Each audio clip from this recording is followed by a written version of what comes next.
Air India AI-171 విమానం అహ్మదాబాద్లోని Sardar Vallabhbhai Patel international airport నుంచి బయలుదేరిన కొద్ది నిమిషాలకే కుప్పకూలింది.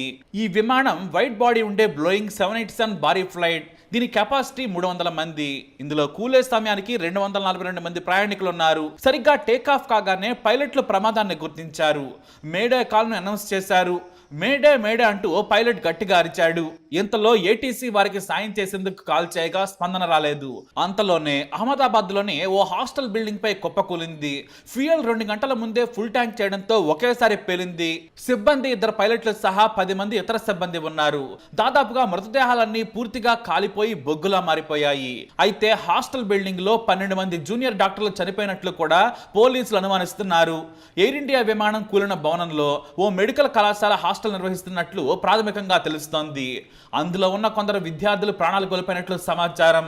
అహ్మదాబాద్ నుంచి లండన్ వెళ్తూ ఉండడంతో ఫ్యూయల్ ఫుల్గా ఉంది. అందుకే ప్రమాద తీవ్రత పెరిగిందని పోలీసులు చెబుతున్నారు. దట్టమైన పొగలతో ఒకేసారి పేలిపోయింది. సరిగ్గా విమానం పేలడానికి ముందు కేవలం ఏటీసీ ప్రకారం 625 అడుగుల ఎత్తులోనే ఉంది. పైలట్లు మేడే అని ప్రకటించగానే సిగ్నల్ కోల్పోయింది. ఆ తర్వాత మధ్యాహ్నం 1:35 పూర్తిగా కిందకు దిగిపోయింది. చెట్టును ఢీకొట్టి బీజే మెడికల్ హాస్టల్ బిల్డింగ్ పై కుప్పకూలింది. ఇందులోని ప్రయాణికులు సిబ్బంది ఎవరూ బ్రతకలేదు. వేగంగా ఫైర్ ఇంజిన్లను వచ్చినా కూడా ఎవరిని కాపాడే అవకాశం లేకుండా పోయింది. ఇదే ప్రమాదం గుజరాత్ మాజీ సీఎం విజయ్ రూపానీ కూడా ఉన్నారు. ఈయన తన కూతురును చూసేందుకు లండన్ వెళ్తున్నారు. మొదట ఇది ఫేక్ వార్త అని ప్రచారం జరిగినా కూడా ఆయన ఉన్నట్లు ప్యాసింజర్ జాబితా చూసి నిర్ధారించారు అధికారులు. ఇక అహ్మదాబాద్ సిపి జ్ఞానేంద్ర కూడా ఎవరో బ్రతికే ఛాన్స్ లేదని ప్రకటించారు. ఈ ప్రమాదంపై ప్రధాని నరేంద్ర మోడీ, రాష్ట్రపతి తీవ్ర దిగ్భ్రాంతి వ్యక్తం చేశారు. మరోవైపు 53 మంది బ్రిటన్ పౌరులు ఈ ప్రమాదంలో మృతి చెందారు. ఇది తెలిసిన బ్రిటన్ ప్రధాని తీవ్ర దిగ్భ్రాంతి వ్యక్తం చేశారు. అయితే ఎయిర్ ఇండియా మన దేశ పరువును అంతర్జాతీయంగా తీసిందని చెప్పొచ్చు. చిన్న చిన్న దేశాలు కూడా ప్రమాదాలు లేకుండా విమానాలు నడుపుతున్నాయి.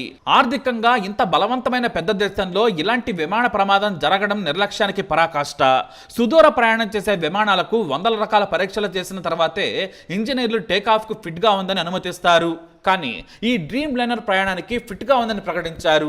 ఎయిర్ ఇండియా చీఫ్ చంద్రశేఖర్ ఈ ఘటనపై దిగ్భ్రాంతి వ్యక్తం చేశారు. కానీ ఇదే విమానంలో గతంలో పొగలొచ్చాయని జాతీయ మీడియాలో వార్తలు వచ్చాయి. డిసెంబర్లో, జనవరిలో 2 సార్లు సాంకేతిక లోపాలు వచ్చాయి. ఈ విమానాన్ని ఓసారి పైలట్ టేకాఫ్ చేసేందుకు కూడా ముందుకు రాలేదనే వార్తలు కూడా ఉన్నాయి. మెయింటెనెన్స్ సరిగ్గా చేయడం లేదనేది ప్రాథమికంగా తేలిపోయింది. గతంలో షార్జాలో కూడా ఇలాంటి సాంకేతిక సమస్యలు రావడంతో చాలా ఆలస్యంగా బయలుదేరింది. అయినా కూడా అదే విమానాన్ని నడిపి ఇలా ప్రయాణికుల ప్రాణాలను కూడా పడంగా పెట్టి మరి ఎయిర్ ఇండియా మన దేశ పరువును తీసింది. గతంలో ప్రభుత్వ పరిధిలో ఉన్నప్పుడు చాలా జాగ్రత్తగా నడిపింది. కానీ ప్రైవేట్ పరం చేసిన తర్వాత కూడా ఇలా నిర్లక్ష్యంగా విమానం నడపడం ద్వారా మన దేశం పరువు గంగలో కలిసిందని చెప్పొచ్చు. ఎందుకంటే మరోసారి మన విమానాలు ఎక్కాలంటే విదేశీయులు ఆలోచించాల్సిన పరిస్థితి ఏర్పడుతుంది. వీటికి రేటింగ్ కూడా దారుణంగా పడిపోతుందని చెప్పొచ్చు. ఇప్పటి వరకు ఇండియన్ ఎయిర్లైన్స్ అంటే భద్రతకు మారుపేరనే పేరుండేది. కానీ ఈ ప్రమాదంతో డొల్లతనం బయటపడింది. ఒకే ప్రమాదంతో మొత్తం పరువు పోతుందా అంటే ఖచ్చితంగా పోతుంది. ఎందుకంటే ఆకాశంలో ఉన్నప్పుడు ఏదైనా సాంకేతిక సమస్యలు తలెత్తితే ఏదైనా అనుకోని సమస్య అనుకోవచ్చు. కానీ టేకాఫ్ అయిన కొద్ది నిమిషాలకే కూలిపోవడం అంటే సంస్థ తప్పే. ఎంతమంది ప్రాణాలు పోయినందుకు మరి చంద్రశేఖర్ ను జైల్లో పెడతారా అనేది ఇప్పుడు ప్రభుత్వం సీరియస్ గా నిర్ణయం తీసుకోవాలి. గతంలో 2 సార్లు ఇదే విమానంలో టెక్నికల్ స్నాగ్ వచ్చినప్పుడే దాన్ని పక్కన పెట్టాలని డీజీసీఏ సూచించింది. కానీ డీజీసీఏ మాటలను ఎయిర్ ఇండియా పట్టించుకోలేదు. మన దేశంలో బాధ్యతారాహిత్యం రోజు రోజుకి పెరుగుతోంది. కేంద్ర ప్రభుత్వం ఉదాసీనత, అవినీతి చర్యల కారణంగా దేశం రోజు రోజుకి దిగజారుతోందనడంలో సందేహం లేదు. ఇవాళ ఓపెన్ చేసిన రైల్వే స్టేషన్లు వానపడగానే కూలుతున్నాయి. రైళ్లలో జనం చేస్తున్నారు. విమానాల్లో కూడా చివరకు ప్రయాణికులు మరణిస్తున్నారంటే మన ప్రభుత్వం ఎంత ఉదాసీనతతో ఉందో మనం అర్థం చేసుకోవచ్చు. ఏదేమైనా ఎయిర్ ఇండియా, డీజీసీఏ కేంద్రం చేసిన తప్పుకు 242 కుటుంబాల్లో విషాదం నెలకొంది. మన దేశ పరువు కూడా అంతర్జాతీయంగా పోయింది. ఇలా ఉంది మన వ్యవస్థల పనితీరు. ఇక సహాయక చర్యలు ముమ్మరంగా సాగుతున్నాయి. అత్యవసర సేవలకు ఎలాంటి అంతరాయం కలగకుండా సంఘటన జరిగిన పరిసరాలను అధికారులు ఆధీనంలోకి తీసుకున్నారు. ట్రాఫిక్ మళ్లింపు చర్యలు చేపట్టారు. 10ల సంఖ్యలో అంబులెన్స్లను అందుబాటులో ఉంచారు. ఇక ఈ ప్రమాద ఘటన గురించి తెలిసిన వెంటనే పౌర విమానయాన శాఖ మంత్రి కింజారపు రామ్మోహన్ నాయుడు తన కార్యక్రమాలన్నింటినీ కూడా రద్దు చేసుకుని హుటాహుటిన అహ్మదాబాద్ బయలుదేరారు. వ్యక్తిగతంగా పరిస్థితిని సమీక్షిస్తున్నట్లు ఎక్స్ వేదికగా వెల్లడించారు. ఇక ఈ ఘటనపై కలత చెందినట్లు రాష్ట్రపతి ద్రౌపది ముర్ము తెలియజేశారు. ఈ క్లిష్ట సమయంలో దేశమంతా బాధిత కుటుంబాలకు తోడుగా ఉంటుందన్నారు. లండన్ గ్యాట్విక్ కు బయలుదేరిన విమానం ప్రమాదానికి గురైన ఘటనపై బ్రిటన్ ప్రధాని కీర్ స్టార్మర్ దిగ్భ్రాంతి వ్యక్తం చేశారు. ప్రమాద దృశ్యాలు హృదయ విదారకంగా ఉన్నాయని విచారం వ్యక్తం చేశారు. పరిస్థితిని ఎప్పటికప్పుడు ఆరా తీస్తున్నారు. ఇక బాధిత కుటుంబాలకు ఎయిర్ ఇండియా చైర్మన్ చంద్రశేఖరన్ సానుభూతి తెలియజేశారు. బాధితులు వారి కుటుంబాలకు అన్ని రకాలుగా అండగా నిలుస్తామన్నారు.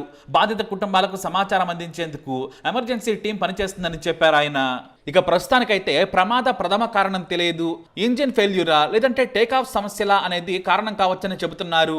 ఏదేమైనా ఈ ప్రమాదం బోయింగ్ 787 మోడల్కు మొదటి ఘోర ప్రమాదంగా చరిత్రలో నమోదైంది. ఎంతమంది ప్రాణాలు బలి తీసుకుంది? మరి ఈ విమాన ప్రమాదానికి అసలు కారణాలేంటి? అయితే మనం కూడా ప్రమాదం చూస్తే ఖచ్చితంగా అందరూ చనిపోయారు అని అనుకుంటాం. ఎందుకంటే భూమి మీద ఉన్న వాళ్ళు కూడా చనిపోయారు. కానీ అనూహ్యంగా ఈ ప్రమాదంలో ఓ వ్యక్తి బయటపడ్డాడు. అది కూడా చాలా సురక్షితంగా. AI-171 ప్రమాదంలో 11A సీట్లో ఉన్న ప్రయాణికుడు రమేష్ విశ్వాస్ కుమార్ బతికిన ఏకైక వ్యక్తిగా నిర్ధారించబడ్డాడు. ఇతని వయసు 38 సంవత్సరాలు. అతను విమానం కూలిపోతున్న సమయంలో అద్భుతంగా బయటపడ్డాడని అధికారులు అలాగే మీడియా నివేదికలు వెల్లడించాయి. ఇక దీనిపై రమేష్ కూడా స్పందించారు. రమేష్ విమానం టేకాఫ్ అయిన 30 సెకండ్లోనే సమస్యలు మొదలైనట్లు చెప్పాడు. విమానం కూలిపోతూ ఉండగా అతను బయటకు దూకేశాడు. అతను ఎకానమీ క్లాస్ లో మొదటి వరుసలో ఉన్న విండో సీటు 11Aలో కూర్చున్నాడు. ఆ సీటే అతని ప్రాణాలు కాపాడిందని తెలుస్తోంది. ఇక రమేష్ కు గాయాలయ్యాయి. కానీ అతను నడుచుకుంటూ అంబులెన్స్ దగ్గరకు వచ్చాడు. ప్రస్తుతం ఆసుపత్రిలో చికిత్స పొందుతున్నాడు. ఇక అతను నడుచుకుంటూ వస్తున్న వీడియో కూడా ఇప్పుడు వైరల్ గా మారింది. ఇక ఈ 11A seat Boeing 787 dream liner లో ఎకానమీ క్లాస్ లో మొదటి వరుసలో విమానం కుడివైపున విండో సీటుగా ఉంది. ఇది వింగ్ కి 2 వరుసల ముందుంటుంది. ఈ స్థానం బహుశా అతను త్వరగా బయటపడేందుకు సహాయపడి ఉండొచ్చు. ఏదేమైనా ఒకే ఒక వ్యక్తి బతికాడు. అతను మృత్యుంజయుడని చెప్పొచ్చు. మరో వీడియోతో అప్డేట్ తెలుసుకుందాం. చనిపోయిన వారి ఆత్మకు శాంతి కలగాలని కోరుకుందాం. चला 223 जितने पैसेंजर थे यहाँ पे जिस बिल्डिंग के ऊपर गिरी है वो डॉक्टर्स का हॉस्टल है. तो इंसिडेंट बनने के विदिन 2-3 मिनट्स में पुलिस बाकी सभी बॉडियाँ सिविल एडमिनिस्ट्रेशन कॉर्पोरेशन वगैरह सभी लोग आ गए थे. फायर फाइटर वगैरह स्थल पे हाजिर है. लोगों को बचाने की और रेस्क्यू करने की कार्रवाई जारी है. ऑलमोस्ट 70 से 80% एरिया हमने क्लीन कर लिया. बाकी आने समय में हम लोग क्लियर कर लेंगे. मैं सभी मीडिया के मित्रों से रिक्वेस्ट करता हूँ सभी हमसे सहयोग करें. जितनी पुलिस और उसके अलावा जितनी भी agency army BSF CISF corporation collector office के सभी स्टाफ सभी यहाँ काम में लगे हुए हैं. प्लीज़ हमसे सहयोग करिए और थोड़ी सी हमारे लिए जगह बना के रखिए ताकि हम एम्बुलेंस को ग्रीन कॉरिडोर बना के हॉस्पिटल तक पहुँचा सकें. यहाँ तक हाँ स्पीड के हिसाब से पूरा ब्लास्ट हुआ.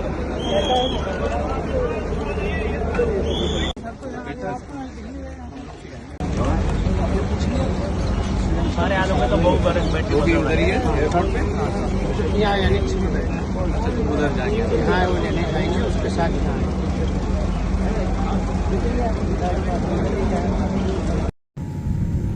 We are almost about to taxi, but this AC is not working. Look at everyone, and it's so many people. They are using these magazines.